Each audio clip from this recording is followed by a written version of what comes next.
On se retrouve sur ce nouveau podcast Speed Théâtre en direct du Festival d'Avignon et nous recevons Lydia Cherton et Bruno Banon. Bonjour. Bonjour. Bonjour. Bienvenue, comment ça va ?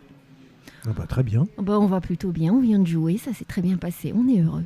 Oh oui. On est heureux d'être à Avignon et on est heureux d'être au festival. J'en doute pas. Qui ne l'est pas de ceux qui ont... peut-être les habitants d'Avignon, mais, mais ceux qui ne on sont va pas parler contents, que de ceux qui sont heureux. que de ceux qui sont heureux, et c'est ceux que je rencontre dans les rues tous les jours. Et ils ont très grand plaisir à découvrir tous les spectacles qui sont proposés. D'ailleurs, vous venez nous parler de votre spectacle qui s'appelle La Force du Coquelicot, pour lequel, Bruno, tu es à la mise en scène. Oui. Et toi, Lydia, tu as écrit ce spectacle et tu l'interprètes avec brio aux côtés de ton partenaire qui est Julien Jorger. Qui lui aussi était extraordinaire. C'est un plaisir de jouer avec lui, c'est une très très belle rencontre. C'est aussi, on prononce aussi Jorger. Jorger. Moi non, et il est d'accord. Voilà, c'est comme ceux qui disent Cherton, Jorger. Voilà, on est comme ça, c'est nous. la subjectivité de chacun. Tout à fait. En tout cas, j'ai eu la chance de voir votre spectacle jeudi dernier en avant-première. J'ai trouvé ça formidable. Mais bon, je laisserai nos auditeurs aller découvrir ce spectacle par eux-mêmes. Mais merci en tout cas. Voilà, je donne. Je sais que c'est toujours bon à prendre. Ce spectacle, rappelons-le, se joue depuis le 29 juin et ce jusqu'au 21 juillet à 17h05 au théâtre Espace Roseau Teinturier. Et les relâches seront le 2, le 9 et le 16 juillet. C'est bien Les ça ? mardis. Les mardis, tout simplement. C'est vrai que c'est plus simple à dire. Alors, dites-nous un petit peu de quoi parle ce spectacle. Je ne sais pas si tu veux commencer, Lydia, si tu veux prendre la main là-dessus. Alors moi, pour parler du spectacle, j'aime bien parler de mon élan parce qu'à la base, je suis comédienne et en fait, c'est la première pièce que j'écris. Et donc, j'ai eu envie d'écrire parce que je me sens, et ça s'explique pas, mais je me sens profondément chanceuse d'être en vie. Et pourtant, il y a des moments où j'arrive pas à aller chercher ce petit fil-là qu'on saisit pour savourer les choses, pour en profiter. Et je me retrouve à plus les subir. Et ça me fait râler. Et du coup, j'avais envie d'aller chatouiller ce qui nous rallume de l'intérieur et ce qui fait que... En fait, on tient à la vie plus que tout, même si elle nous malmène beaucoup et si même parfois elle nous fait carrément un mal de chien, d'aller chatouiller ce qui fait qu'on est heureux d'être là et que, avec nos rêves plein de cœur, avec nos envies, avec nos désirs, et comme c'est en plus pour moi ce qui me relie de la manière la plus forte à la vie, c'est l'émotion. Et donc ça passe par un univers un peu décalé parce que pour moi, ça permet de quitter la tête et de passer par l'émotionnel et du coup d'être plus en lien avec ce qui nous fait vibrer et ce qui nous fait aimer, parce que aimer c'est l'émotionnel. C'est l'émotionnel et l'émotionnel, c'est la vie, même je dirais en tant que telle. C'est en tout cas ce qui nous la rend extrêmement précieuse et vibrante. Voilà. Et pour moi ça ça donne beaucoup de sens au fait de partager ça avec le public. Et c'est vrai qu'on a des retours à ce niveau-là qui sont... je me sens très touchée. Là, on sort de scène et je me sens extrêmement touchée par des retours très spontanés qui vont de mon petit cœur au leur. C'est chouette, c'est ce en tout cas, de mon élan premier. Et de voir à quel point ça peut parler à des gens que je ne connaissais pas avant. C'est fou de pouvoir partir de soi et de toucher des gens qu'on ne connaît pas du tout. Ça nous met en lien les uns et les autres et c'est ce dont on a besoin dans ce monde qui en manque de plus en plus cruellement. On est en plein cœur d'un contexte assez particulier et je trouve que c'est une belle façon en effet de se relier à l'autre et de partager et de se souvenir qu'on est un peu tous dans le même bateau en tant qu'être humain. On a tous nos déboires, on a toutes ces difficultés qu'on rencontre dans la vie et la vie reste quelque chose de merveilleux, d'exceptionnel à expérimenter. Comment est né ce spectacle ? Je pense que j'avais envie de l'écrire depuis tellement longtemps. Et me sentant plus comédienne qu'autrice, il y a quelque chose en moi qui à un moment s'est passé en me disant si tu le fais pas maintenant, tu le feras jamais. J'avais une forme de manque d'audace ou de peur. J'estimais que j'étais comédienne avant tout. Et ça s'est passé comme ça. C'est qu'à un moment, je me suis dit, si tu le fais pas maintenant, c'est jamais. Et je n'aime pas avoir de regrets. J'aime faire des choix par amour, pas par peur. Et il y a eu une forme d'évidence. C'était maintenant. Et donc, j'ai une écriture un peu ermite. Et donc, voilà. Et je l'ai écrite en me disant, je ne vais pas jouer dedans parce que je pensais que ça risquait de déformer le propos si je l'écrivais pour moi. Je ne me sentais pas encore assez lucide pour savoir si à un moment quelque chose venait, je me dis ça, je ne peux pas le jouer. Et du coup, j'ai vraiment voulu laisser libre ce que j'avais envie d'écrire et qu'il n'y ait aucun obstacle. Et donc, je me suis vraiment concentrée là-dessus. Et c'est la vie qui m'a amenée en fait à le jouer parce que Bruno, quand il m'a dit j'aimerais bien le mettre en scène, il m'a dit si c'est moi qui le mets en scène, tu joues dedans. Voilà. Et il m'a dit c'est tellement toi. Et je lui ai dit mais ce qui se passe, alors je vais pas spoiler, mais on est 2 sur scène. Je lui ai dit mais ce qui est tellement moi, c'est ce qui se passe parce qu'il y a 2 comédiens mais 3 personnages. Et je lui dis mais ce qui est tellement moi, c'est moi, c'est l'autre, c'est même le 3e truc dont je ne vais pas vous parler. En fait, ce qui est tellement moi, c'est ce qui se passe entre ces 3 entités. Et il m'a répondu oui. Mais il n'y a qu'un seul rôle féminin, donc tu joueras la femme. Voilà. Et c'est une aventure magnifique, vraiment magnifique. Je suis d'accord. Et comment est-ce que tu as abordé le fait de mettre en scène ce spectacle, toi, Bruno ? Alors, le challenge, c'était vraiment pour moi d'être le plus honnête possible et de ne pas trahir tout ce que Lydia a mis dans le texte. Et aussi d'arriver, et j'espère qu'on y parvient, à le faire ressentir par le public. Donc voilà, c'est vraiment... j'y suis allé en me disant il faut laisser toute la place au texte et aux acteurs. Et c'est ce que j'ai essayé de faire. Voilà. Donc tout ce que j'ai mis autour n'est là que pour les mettre les sublimer, les mettre en exergue, les soutenir, les aider, les accompagner. Mais à aucun moment, surtout, il fallait que ça prenne la place de ce qui se passe sur scène. Parce que c'est trop, en tout cas pour moi, c'est trop fort, c'est trop puissant, c'est trop beau. Donc fallait pas l'abîmer. Je l'entends, c'est très beau, c'est très joliment dit. D'ailleurs, il y a vraiment tout un travail en effet de mise en scène qui est assez précis, pointilleux, qui est très poétique aussi, je trouve, et qui s'entremêle, je ne sais pas si on peut le dire, mais à de la technologie aussi.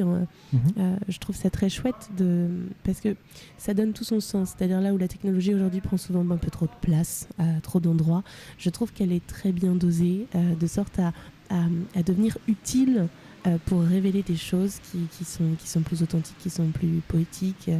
Et voilà, je trouve en tout cas que bravo. La mise en scène est très belle. Est-ce que ça a demandé de voir et revoir, de rechanger, de rebouger au fur et à mesure les éléments, ou est-ce que c'était une évidence sur la façon dont... Alors, en fait, les images me sont venues très vite. Après, c'est une chose d'avoir des images dans la tête, c'est une autre de les rendre possibles. Voilà, de les rendre possibles. Donc, il a fallu que j'arrive à m'entourer de gens qui non seulement étaient capables techniquement, mais qui avaient aussi cette fibre émotionnelle et artistique que je recherchais, qu'on puisse être tous en lien ensemble. Et j'ai eu cette chance de trouver des partenaires extraordinaires, donc qui ont compris dès que je leur disais quelque chose. Ils ont dit oui, d'accord, et puis ils revenaient avec en mettant en 3D ce qu'il y avait dans mon esprit. Et donc c'était très beau, mais c'est vrai que il y avait un petit challenge parce que tout a été construit et tout a été créé séparément. Donc tout a été mis ensemble au dernier moment, et l'alchimie a été quelque chose de très beau. Mais voilà, il y a aussi une fragilité dans ce qu'on fait. Rien n'est sûr. Donc parfois la technologie nous joue des tours, et c'est pas grave, ça rend le spectacle encore plus vivant, encore plus spontané, voilà, et réel et vrai. Bon, en tout cas moi je l'ai vu, tout était parfait. Dans ce spectacle, donc on le rappelle, le titre c'est La force du coquelicot, que moi je trouve extraordinaire, parce que force et coquelicot, je trouve presque que c'est deux mots qui sont contraires dans l'idée qu'on s'en fait en tout cas.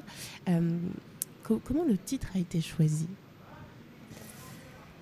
Il est né, il s'est imposé. Je pense que l'écriture m'a amené à un moment à ce que le titre pointe sa petite frimousse comme une évidence. Et puis que ça représentait, j'aime profondément le coquelicot.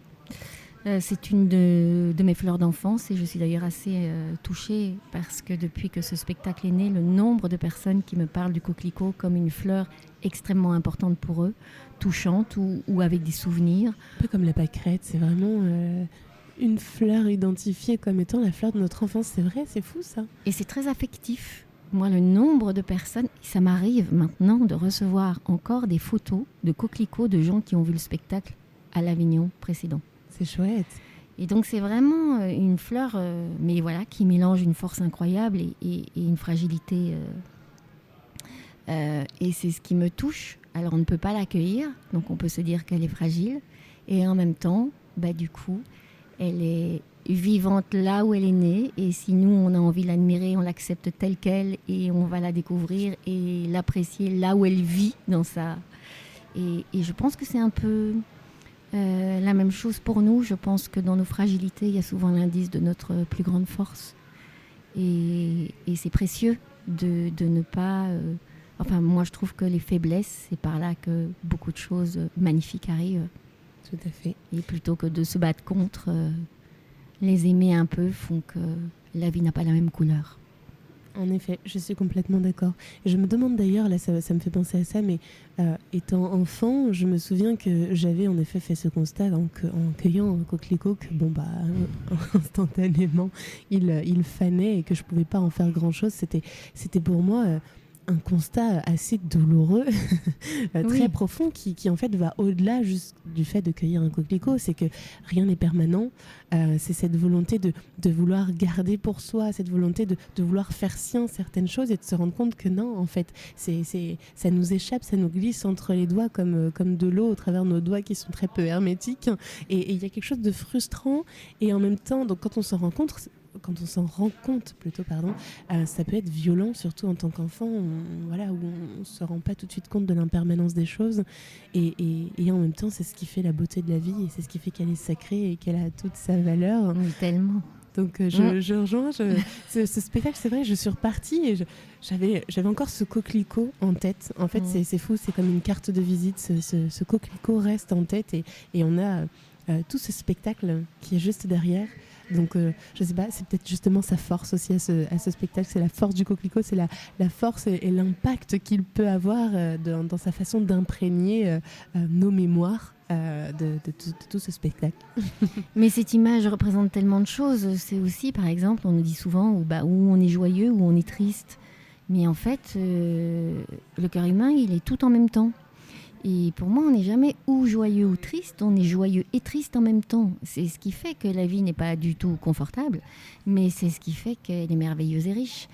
Et moi, qui suis plutôt quelqu'un de souriant, on me dit « Oh, mais toi, t'as pas de problème, tout va bien, t'es toujours souriante ». Non, pas forcément. Mais pour moi, la joie de vivre, c'est pas une joie qui est déconnectée des souffrances ou de ce qui est difficile. C'est une joie de vivre qui les traverse. Et cette joie-là a une force incroyable. Et donc, on oppose souvent des choses qui, pour moi, sont complémentaires ou la même facette différente, enfin deux facettes de quelque chose qui en fait, vibre en nous. Bien sûr, puis on a des sourires de joie, on a des sourires de tristesse, des sourires de malaise. Il y a tellement de nuances là-dedans. Et comme tu l'as très bien dit, c'est le fait de traverser toutes ces expériences, tous ces vécus avec des émotions différentes suscitées en ayant le sourire. Comme on dit, c'est apprendre à danser sous la pluie. C'est ça, c'est exactement ça. Et je parlais je m'écarte un peu, mais je parlais récemment à quelqu'un qui avait perdu quelqu'un de cher et qui en était évidemment très atteint et très, très touché. Et je lui dis, mais le chagrin, c'est l'autre face de l'amour. On n'a pas de chagrin si on n'a pas aimé. Et c'est vrai que moi, j'ai été élevée comme ça, où un jour, on m'a dit, mais quand j'ai perdu quelqu'un, et du coup, c'est vrai que je le transmets parce que ça m'a tellement aidée. Et la personne m'a dit la même chose il n'y a pas si longtemps. C'est que quand on a ce chagrin-là, le fait de le reconnecter au fait qu'on l'a parce qu'on a profondément aimé, ça ne change rien, mais ça reconnecte à l'amour. Et du coup, l'amour prend le chagrin par la main, on va dire. Ça ne change pas les faits, mais ça réconcilie des choses qu'on a tendance à séparer. Ça donne un autre sens à cette tristesse qui, au lieu d'être seulement douleur, prend tout un sens qui est véhiculé par quelque chose de plus grand et plus beau. C'est vrai que si on se dit que pour ne pas vouloir souffrir, on préfère ne pas aimer, c'est malheureux quand même. Ça ampute de beaucoup de choses. Oui, c'est vrai. C'est vrai. On peut se dire plutôt, j'ai mal, c'est dur, c'est triste, hein, le chagrin est présent, mais il est présent pour une raison qui en vaut tellement la peine. Tellement, voilà. Ça réconforte un peu. C'est vrai, c'est une très belle façon de le percevoir, et merci pour ce partage et pour le partage auprès de tous nos auditeurs qui sûrement se seront laissés toucher par ce petit message. Cette pièce, vous l'aviez déjà présentée à Avignon auparavant ? On a fait le festival l'année passée et en fait, on a été très aidés parce que elle a reçu un prix d'écriture. Et ce prix d'écriture est assez incroyable. C'est un prix d'écriture qui en fait passe de l'écriture à la création. Et donc, le livre a été édité, on nous a offert des résidences de création. Et ça a permis du coup de faire un festival qui est pré-avignonnais à Paris et d'arriver à Avignon l'année passée au Roseau Teinturier avec Marie Broche, qui est une directrice incroyable. Il y a une affinité entre le lieu, le spectacle, l'équipe. La force du Coquelicot nous amène quand même à avoir une cohérence entre tous ceux qui viennent arroser, travailler. Il y a une équipe de dingue. Et Marie Broche et tout son théâtre et toute son équipe sont des gens qui sont tout aussi coquelicotés que nous. C'est génial, on dit qu'on attire à soi de toute façon ce que l'on vibre, hein, ce que l'on renvoie, donc cela ne me semble pas du tout étonnant. Du coup, sur la session de ce festival, de cette 78e édition, avec quelle envie, quel message, dans quelle optique vous revenez avec ce spectacle ? Est-ce que ça a encore évolué personnellement, ou est-ce que ce spectacle, s'étant déjà joué sur l'année passée, est-ce qu'il y a une nouvelle prise de conscience, il y a une nouvelle chose, un nouveau message que vous avez envie de véhiculer ? En fait, le message, il est toujours en mouvement. C'est pas une fois, 2 fois, 3 fois, c'est qu'en fait, c'est un spectacle qui est dans la vie. Alors nous, il infuse évidemment différemment, mais on a encore l'impression qu'on est complètement tout au début de l'aventure. Donc c'est vraiment un début et comment dire, je trouve qu'il est encore plus particulier à l'époque qu'on vit, de mettre du baume là où ça fait mal. Là, pour le moment, ça prend tout son sens. Ça l'avait déjà autrement l'année passée. Mais c'est quelque chose qui s'ancre complètement dans ce qui est en train de se passer actuellement. J'en ris jaune. Oui, on en rit tous jaune, mais c'est vrai qu'à chaque fois, il y a eu on traverse des époques qui sont quand même très particulières. Elles se complexifient en fait. Oui, les choses s'enchaînent, on n'a pas le temps de les voir venir, ou si on les voit venir, on met des œillères et on se dit non, c'est pas grave, on va y arriver. Et puis en fin de compte, non. Et je pense que ce qui peut éventuellement nous sauver, c'est justement de se reconnecter à l'autre, juste de se déplacer un peu dans le regard et essayer de se mettre à la place de l'autre et ressentir ce que l'autre ressent. Et je pense que là-dedans, avec toute la modestie qu'on doit avoir, c'est un peu ce qu'on essaye de faire, de donner une ouverture vers l'autre. Voilà. C'est un joli pont. Et si je peux me permettre, Bruno, il a un don. Il a un don, c'est qu'en fait, dans ses mises en scène, il y a toujours un personnage de plus. C'est la personne qui regarde ou qui ressent. Il y a toujours une place dans ces spectacles pour que le spectateur, parce que tous les spectateurs sont différents, Mais dans ces spectacles, il y a toujours la sensibilité du spectateur qui a une place. Je ne connais personne d'autre qui a ce talent à ce point. Et il y a des choses qui, surtout dans un spectacle émotionnel, donner à ressentir les choses qui ne sont pas expliquées, mais qui sont ressenties, il y a un don de rendre visible ce qui n'est pas si simple à exprimer. Et pour ça, moi, je suis dans une complicité de travail avec Bruno, parce qu'à ce niveau-là, c'est incroyable ce qu'il arrive à faire. Et on nous a dit, et c'est assez magique, je repars avec quelque chose chez moi.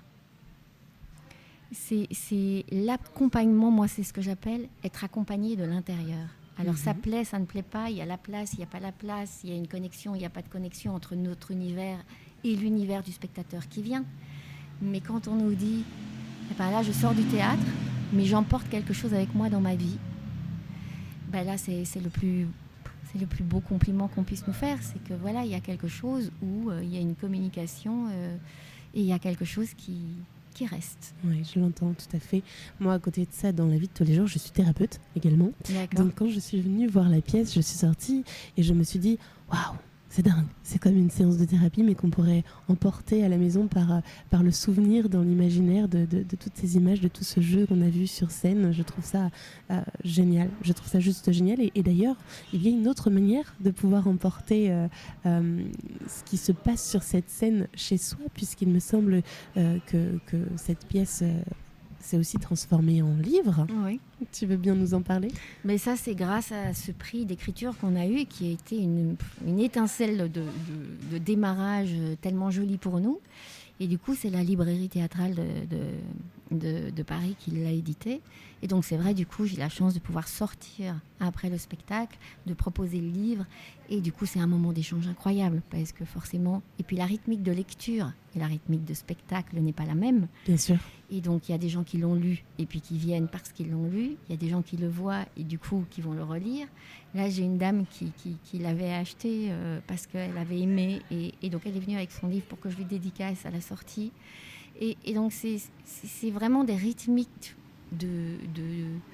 il y a plusieurs personnes qui me disent, voilà, je sais qu'à ce moment-là, j'ai éprouvé ça, mais j'ai plus les mots. Donc, je voudrais les retrouver pour pouvoir reconnecter à ce que j'ai ressenti à ce moment-là. Et c'est magique que ça existe. Tout à fait. Moi, je le vois vraiment, quand tu me l'as annoncé, je le vois vraiment comme un cahier de notes qui est disponible. Et je le vis comme ces cours ou ces conférences où on nous dit « Vous inquiétez pas, ne vous embêtez pas à prendre des notes à tout va, on vous repassera le PowerPoint à la fin. » À la fin du... Alors, on ne peut pas revivre le spectacle tel qu'il est parce qu'il y a tellement d'émotions, il y a tellement de choses qui sont véhiculées en chair et en os, que forcément on ne peut le retrouver qu'en venant au spectacle. C'est pour ça qu'on invite tous nos auditeurs à vraiment découvrir le spectacle au Festival d'Avignon ou ailleurs d'ailleurs. Mais c'est vrai que ce livre, c'est comme un doudou, comme une façon de pouvoir le retrouver d'une certaine manière. Vous êtes la deuxième à me dire un doudou. La première qui me l'a dit, je me suis dit, mais c'est tellement incroyable, j'ai adoré. Ça va être mon doudou. Ben voilà. Ah, j'adore. Mais c'est tellement... Voilà. Et ce qui est fou, c'est que dans les retours, ce qui marque, en fait... moi, on m'a dit plusieurs fois, mais ça vous est sûrement arrivé. Et au départ, je ne savais pas de quoi on parlait. Et je sentais que la personne en face de moi, c'était sûr que je devais comprendre qu'est-ce qui m'est déjà arrivé. Mais il m'est arrivé tellement de choses, et ce spectacle parle de plusieurs choses. Et c'est vrai qu'il y a une évidence, ça ne parle pas au même endroit à tout le monde. Et ce qui quand ils me demandent, ça vous est arrivé, en fait, ils ne parlent pas tous de la même chose. C'est ça qui est magnifique. Et c'est très impressionnant de voir à quel point... y en a qui me disent cette phrase-là, mais évidemment, elle est tellement dingue... mais quelqu'un d'autre va passer à côté et va en imprimer une autre. Mais ce qui est beau et génial, c'est de voir qu'en tout cas, ça suscite quelque chose chez tout le monde. En tout cas, on vient rarement me dire « ça n'a rien suscité, j'ai détesté, c'est pour ça que je viens vous voir ». C'est vrai que les gens qui viennent nous trouver, généralement, c'est parce qu'ils ont aimé. Donc, je n'oserais prétendre que ce spectacle va évidemment plaire à tout le monde. Je pense que quand c'est émotionnel... il y a ceux qui aiment passer par là et puis il y a ceux qui aiment moins passer par là. Après, voilà. plaire est une chose, mais en dehors de plaire, je trouve que ce qui est d'autant plus important, après ce n'est que mon avis, mon humble avis, mais c'est que ça vienne nous toucher quelque part. Parfois, dans un premier temps, quand on voit un spectacle, il y a quelque chose qui se passe à l'intérieur de nous, et sur le moment, on se dit ok, est-ce que c'est agréable ou c'est pas agréable, je sais pas trop, j'ai pas l'impression que ce soit hyper agréable à tout de suite maintenant, et puis avec du recul, ça fait naître d'autres réflexions, d'autres vécus, d'autres choses, et je trouve que la première des choses qui est la plus importante, c'est de se sentir impacté, que ça vienne bouger quelque chose en nous, que ça vienne réveiller, que ça vienne nous parler, que ça crée du mouvement, puisque le mouvement c'est la vie, et le mouvement ce sont les émotions, donc bon, a priori jusqu'à maintenant les gens ça leur plaît, et ça c'est génial, mais si en plus de leur plaire, cela peut provoquer quelque chose chez eux, moi je trouve que c'est ce qui est le plus génial dans le spectacle vivant. C'est un petit peu l'essence de notre démarche à nous, en tout cas. Donc, je pense que, en règle générale, quand on va au théâtre, c'est pas comme regarder la télévision, et il faut venir avec l'idée de lâcher prise. On ne sait pas, même si on sait un peu, même si on a entendu parler de la pièce d'une manière ou d'une autre, il faut venir avec un esprit et un cœur ouvert. C'est ça. On a envie de découvrir et d'être surpris aussi. C'est ça, de se laisser porter. Parce qu'on demande aux spectateurs de participer. Il y a une place pour eux à l'intérieur. Quand je dis participer, pas de venir sur scène. C'est pas interactif, pas du tout. Tu vas leur faire peur. Pas du tout. Ne l'écoutez pas. Avec laquelle ils viennent. Oui, c'est participer émotionnellement, c'est-à-dire qu'ils nous accompagnent. Il y a effectivement une place. Moi, je trouve que c'est important de laisser une place aux spectateurs, comme disait Lydia. C'est ce que je disais tout à l'heure. Il a un don. Dans tout le processus. Mais pour ça, il faut être prêt à lâcher prise. Alors parfois, ça demande de déverrouiller 2-3 choses. Parfois, on y arrive. Parfois, c'est un peu plus compliqué. Parfois, il y a des résistances. Et c'est d'ailleurs à ces moments, généralement, que ça nous dérange. C'est ces moments où on se dit « Ah, je sais pas trop, il y a quelque chose qui me va pas assez souvent parce qu'on vient de se cogner à une résistance. » Oui, et moi je crois que ça vient aussi, une manière de lâcher prise, c'est d'arrêter d'essayer de comprendre. De se dire, ok, de quoi ça parle, où est-ce qu'on va? Non, on ne sait pas. On lâche, on ne sait pas. Le but n'est pas de savoir où on va pour se rassurer et se dire, ok, d'accord, c'est ça qu'on va voir. Non, oui, vivons-le, traversons ce moment de vie avec les acteurs. Et puis voilà, mais peut-être qu'il y aura de la magie qui sera partagée, et à ce moment-là, ça c'est beau. Super, merci pour ces paroles. Est-ce que vous aviez envie de dire un dernier mot pour donner envie à nos spectateurs, qu'est-ce que je raconte, à nos auditeurs, nos spectateurs. Moi, je suis tellement dans mon imaginaire que je m'imagine qu'ils sont là, qui nous voient. Spectateurs de théâtre, donc forcément. Nos auditeurs de venir justement et de devenir spectateurs, si ce n'était pas déjà prévu, pour venir voir votre spectacle ou autre chose, si vous avez envie de véhiculer un dernier petit mot avant de rendre... En plus, aimez-vous les uns les autres.